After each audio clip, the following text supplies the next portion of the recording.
As you could see, there was still some manual work to be done after deploying Microsoft Sentinel from ARM template.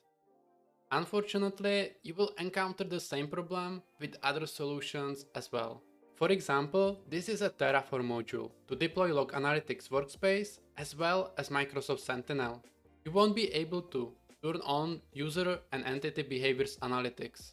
With Biceps, you might be able to turn this on, but I didn't find option to enable Microsoft settings to run playbooks from specific resource group.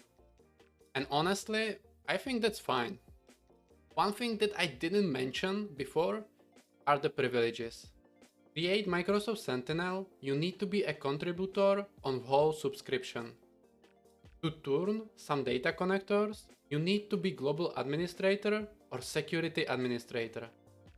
Those are very privileged roles, and in the wrong hands, they could do a lot of damage.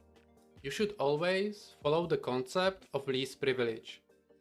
Do you really want to assign such high privileges to Microsoft Sentinel application?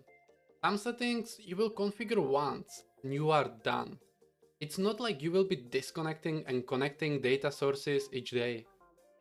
I honestly believe such tasks should be done manually.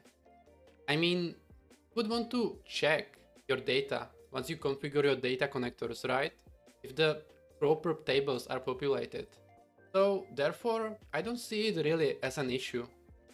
Together, we will focus on automating Microsoft Sentinel artifacts, which are analytics rules, automation rules, workbooks, watch lists, parsers, and playbooks.